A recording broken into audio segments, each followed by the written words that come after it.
نیت، اچھا عمل کرنے کی نیت۔ حضرت موسیٰ علیہ السلام کے دور کی بات ہے کہ ایک بی بی جو ہے اس کی ڈیتھ ہو گئی، بد کردار تھی، معاشرے کے اندر بدنام تھی۔ حضرت موسیٰ علیہ السلام جو ہے وہ اللہ تعالیٰ کی ذات سے ہم کلام تھے، تو اللہ تعالیٰ کی ذات نے فرمایا کہ اے موسیٰ، فلاں فلاں وادی کے اندر فلاں فلاں بی بی جو ہے اس کی میت پڑی ہوئی ہے، ڈیڈ باڈی جو ہے وہ پڑی ہوئی ہے، فوراً سے جاؤ اس کو دفناؤ۔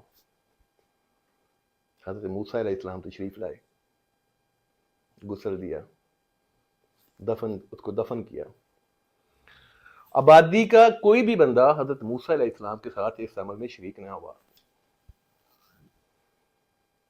کیونکہ وہ بد کردار تھی۔ حضرت موسیٰ علیہ السلام نے وادی کے جو لوگ ہیں ان کے نہ شریک ہونے کی وجہ پوچھی تو یہی۔ اگلے دن حضرت موسیٰ علیہ السلام جو ہے وہ پھر اللہ تعالیٰ کی ذات ان سے ہم کلام تھے، باتیں ہوئی۔ اس بی بی کے بارے میں اسپیشلی پوچھا گیا کہ اللہ کی ذات آپ نے حکم دیا، میں نے تو سنا ہے کہ وہ بی بی جو ہے وہ بہت زیادہ بد کردار ہے۔ اللہ تعالیٰ کی ذات نے کہا کہ اے موسیٰ، کوئی شک نہیں کہ وہ بی بی جو ہے اس کی ساری زندگی ایسے ہی گزری ہے، انہی عملوں میں ہی گزری ہے۔ لیکن ایک دن اس نے پتہ کیا کیا تھا،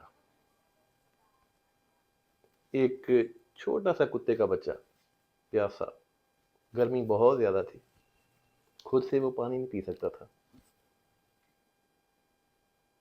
گھومتا پھرتا اس بی بی کے پاس آیا تھا۔ بی بی نے جب اس کو دیکھا کہ یہ تو بچہ جو ہے وہ بہت چھوٹا ہے، پانی نہیں پی سکتا، تو بی بی نے کیا کیا کہ اپنے دوپٹے کے پلو کو گلا کیا، اس کے منہ کے اندر جیسے وہ چوسنی نہیں ہوتی ایسے اس کو پانی کو چسوایا تھا۔ لیکن جب وہ یہ والا عمل کر رہی تھی نا تو اس کے دل کے اندر بھی میری ذات کا ڈر اور سوچ کے اندر یہی نیت کہ اللہ تعالیٰ کی ذات جو ہے نا وہ میرے اس والے عمل کا بہت بڑا اجر دے گئی۔ بلا موسیٰ ایسے ہو سکتا ہے؟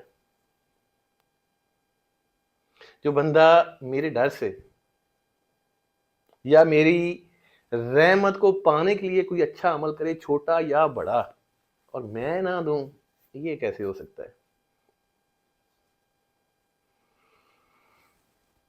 اللہ تعالیٰ کی ذات جو ہے نا وہ بہت زیادہ غفور الرحیم کی تھی۔ اللہ تعالیٰ کی ذات جو ہم سبھی لوگوں کی جو بھی مشکلیں ہیں ان کو آسان کرے اور ہمارے اوپر خاص قسم کی اپنی رحمت کرے۔ اپنا ڈھیروں ڈھیر خیال رکھیے گا اور اپنے اس والے چینل کا بھی۔ پھر ملتے ہیں، دیں اجازت، اللہ حافظ۔